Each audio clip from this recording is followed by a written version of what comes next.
بزم اردو سیتاپور نے 54 سال مکمل ہونے پر معروف شاعر خالد فتح پوری کی صدارت میں مشاعرے کا اہتمام و انصرام کیا، جس میں مقامی اور بیرونی شعراء نے شرکت کی۔ بطور مہمان خصوصی پرویز ملک زادہ نے شرکت کی اور نظامت کی باگڈور رضوان احمد فاروقی نے سنبھالی۔ کنوینر پروگرام خوشتر رحمان نے شرکاء کا استقبال کیا اور بزم اردو کے روح رواں محترم مست حفیظ رحمانی نے بزم اردو کے مقاصد اور ماضی کی کارکردگی بیان کی۔ پیش ہے لرن آن لائن ود فیضان خان کی آنکھوں دیکھی رپورٹ۔ الحمدللہ رب العالمین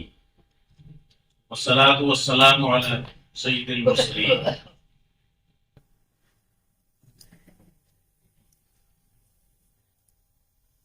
ہمارے لائق احترام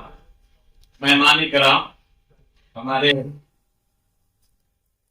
مقدم اور ہمارے سرپرست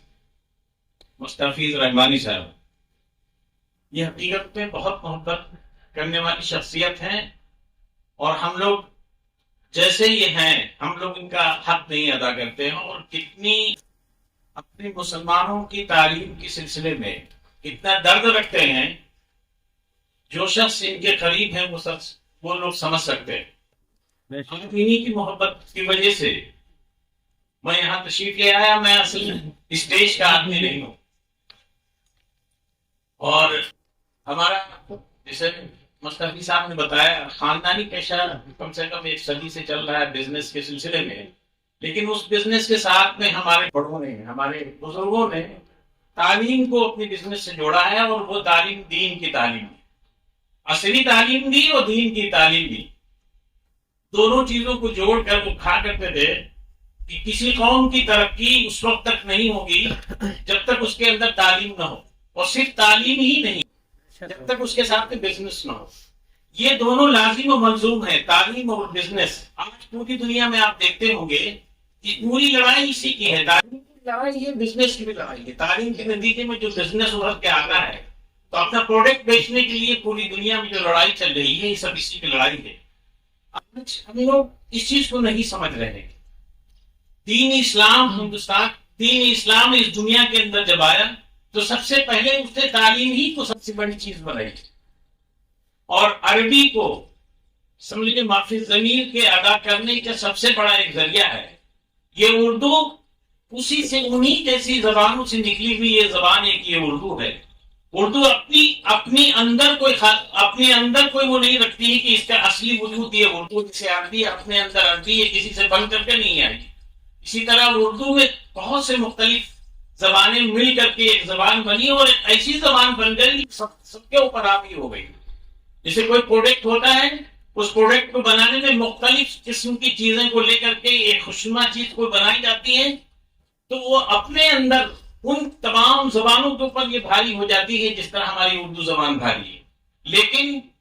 ہم لوگوں نے، خاص طور سے مسلم لوگوں کی یہ سمجھی جاتی ہے کہ مسلم لوگ کی زبان ہے، حالانکہ ایسا نہیں ہے۔ اردو پوری ہندوستان کی زبان ہے، اور آج بھی سب سے بڑا تفریح کا جو ذریعہ تھا ہندوستان کے اندر وہ سنیما گھر تھا۔ اس سنیما گھر کے اندر بھی اب دوسری زبان اس کے اندر ملوث ہونے لگی، لیکن اس سے تھوڑے سے پہلے عرصے تک جب سے یہ شروعات ہوئی تھی اردو کے علاوہ کوئی دوسری چیز نہیں تھی، تو یہ تفریح کے ذریعہ بھی تھا۔ آج ہمارے گھروں کے اندر اردو بولی تو جاتی ہے، نہ لکھی جاتی ہے نہ پڑھی جاتی ہے، لیکن اردو بولی جاتی ہے۔ ہمارے چند حضرات جو اس کام میں لگے ہوئے ہیں، یہ سمجھ لیجیے میل کا یہ پتھر ہے، یہ زبان کو باقی رکھے ہوئے ہیں۔ میں ایک واقعہ بتاؤں کہ روس کے اندر جب یہ خلافت عثمانیہ ختم ہوئی ہے، اسی طرح روس کے اندر جو مسلم حکومتیں تھیں جب ختم ہوئی، جو ان کی اپنی زبان تھی اس کو ختم کر دیا گیا۔ اسی طرح خلافت عثمانیہ میں جو ان کی اپنی اصلی زبان تھی وہ ختم کر دی گئی، لیکن چند لوگ اس زبان کو اپنے باقی رکھا انہوں نے، اور اس کو خاص طور سے قرآن کی زبان کو اور عربی زبان کو انہوں نے باقی رکھا، اور گورنمنٹ تک اس کی جو ہے کہیں تک بھنک نہیں ہونے دی کہ قرآن بھی پڑھایا جا رہا ہے اور عربی بھی پڑھائی جا رہی ہے۔ جب وہاں وہ ملک ٹوٹا تو سینکڑوں لوگ، ہزاروں لوگ عربی کے جاننے والے، قرآن کے پڑھنے والے مل گئے۔ تو اس وقت کی پوزیشن ہماری یہی ہے کہ چند حضرات ہمارے جو بیٹھے ہوئے ہیں یہ وہ میل کا پتھر ہیں، اگر کتنی ہی زبان اگر مٹا دی جائے، لیکن ایک وقت کبھی آئے گا جس کی اہمیت، جس کی افادیت جو سامنے آئے گی، تو یہی حضرات کے اندر کی جو محنتیں ہیں وہ محنت سامنے رنگ لائیں گی، اور یہ اپنا زبان اپنا کام کریں گی۔ اس اردو زبان کے اوپر ہندوستان میں اتنا ریسرچ نہیں ہوتا، جتنے آپ چلے جائیے یو کے وغیرہ کے اندر، امریکہ وغیرہ کے اندر جتنی اس کے اوپر اردو کے اوپر ریسرچ ہو رہی ہے۔ دوسرے لوگ اردو زبان کو سیکھنے کے لیے بہت محنت کر رہے ہیں، ہم لوگ محنت نہیں کرتے ہیں، اپنے گھروں سے یہ سب چیزوں کو ختم کر رہے ہیں۔ آج ہندوستان کی سب سے بڑی چیز سمجھیے کہ اسلام کا سب سے بڑا ذخیرہ دیکھیں گے اردو زبان ہے۔ جس کو اردو زبان نہیں آتی تو اپنے اسلام کو بھی نہیں پڑھ سکتے ہندی زبان میں، کیونکہ اردو کے اندر جتنے بھی الفاظ آئے ہیں پرانی الفاظ رسول اللہ صلی اللہ علیہ وسلم کی زبان سے نکلے ہوئے وہ الفاظ ہیں جو اردو کے اندر سب پیوستہ ہو گئے ہیں، اور اگر ہمیں یہ چیز نہیں آتی تو ہم اپنے اسلام سے بھی دور ہوتے چلے جا رہے ہیں۔ تو ہم مطلب اردو زبان کو باقی رکھیں گے، اس کی افادیت کو باقی رکھیں گے، ٹھیک ہے آپ اپنی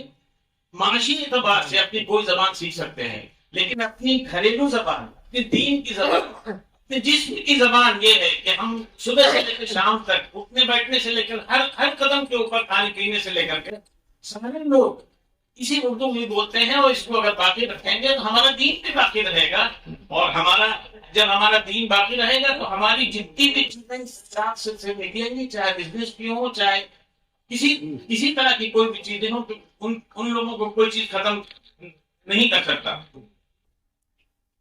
دوسری چیز ہے کہ ہم اپنی زبان کے سلسلے میں اس کو دین کیسے بنائیں۔ ہم اپنا جو ایک کام مشاعرے کا کام آج ہوا ہے اور سلسلہ کام کر رہے ہیں، اس کو بھی اگر دین ہم بنانا چاہیں تو دین اس طرح بنا سکتے ہیں، کام کچھ الگ سے آپ کو کچھ نہیں کرنا پڑے گا، صرف یہ سوچ کرنی پڑے گی کہ اسلام کا سب سے بڑا ذخیرہ اس اردو کے اندر ہے، ہم لوگ اسی کے لیے محنت کر رہے ہیں۔ اگر ذہن میں اپنی نیت میں یہ چیز کر لیں گے تو یہ آپ کا بیٹھنا بھی آپ کا دین بن سکتا ہے۔ ہم کو کتاب پڑھتے ہیں، یہ سوچ کر کے اپنے بچوں کو پڑھاتے ہیں کہ اسلام کا ذخیرہ اردو کے اندر ہے، ہم اگر پڑھیں گے اردو اخباری میں ڈالیں گے۔ میں لوگوں سے کہتا ہوں کہ 5-7 روپے کا روز کا ایک اخبار آتا ہے، اگر آپ 2-4 چائے پیتے ہیں، ایک چائے کم پی لیجیے، کم سے کم ایک اردو کا اخبار اپنے گھر کے اندر منگا لیجیے، کوئی نہ پڑھے تو کوئی نہ کوئی تو پڑھنے والا فرق الٹ لے گا اور اس کو چند جملے دیکھ لے گا، تو وہ دیکھنے سے ہو سکتا ہے جب آپ کے پاس اسلام کی کوئی کتاب آئے گی تو ہو سکتا ہے وہی جملہ اور وہی اخبار آپ کے لیے کام آ جائے۔ تو میری سب سے بڑی دینی تمنا یہ ہے کہ جتنے بھی حضرات بیٹھے ہوئے ہیں، اردو اپنے اعتبار سے اردو اخبار جس کے یہاں جس طرح کا نکلتا ہے، جیسے ہم اپنے یہاں گھر کے اندر بتائیں، ہمارے یہاں تو انقلاب آتا ہے، تو اپنے کم سے کم 8-10 ساتھیوں کو اپنے ملنے والوں سے کہا، کچھ ایسے بھی تھے کہ وہ نہیں چاہتے تھے، تو میں نے کہا کہ آج آپ اخبار منگوا لیجیے، پیسے میں ادا کر دوں گا، اور پیسے میں دے رہا ہوں۔ اور کچھ لوگوں سے کہا کہ ردی ہی کے لیے منگوا لیجیے، لیکن جب آپ منگوائیں تو انہوں نے کہا کہ نہیں کہ بہت اچھا ہے، ہم لوگوں کی کتابیں لائبریریاں تو ہے نہیں، لیکن انقلاب کے اندر کچھ ایسے موضوعات ہوتے ہیں کہ اس موضوعات کی وجہ سے ہم اپنا دین بھی سیکھ لیتے ہیں، بہت اچھی سی باتیں آ جاتی ہیں۔ تو یہ سب سارا ذہین منت ہے اس اردو کا، کہ اس اردو کے اندر ترغیب ملے گی ہمیں اس کام کو کرنے کی۔ اگر اسی طرح اس پر محنت کی گئی تو کم سے کم ہمارا دین محفوظ رہے گا، اور ہمارا دین محفوظ رہے گا تو ہماری ساری چیزیں محفوظ رہیں گی۔ لرن آن لائن کی جانب سے آپ سے بس اتنی التجا ہے کہ ہمارے اس پروگرام کو لائک، شیئر اور سبسکرائب ضرور کریں، ساتھ ہی بیل آئیکن دبانا نہ بھولیں، جس سے ہماری ہر ویڈیو آپ تک اپلوڈ ہونے کے ساتھ ہی پہنچ سکے۔ شکریہ۔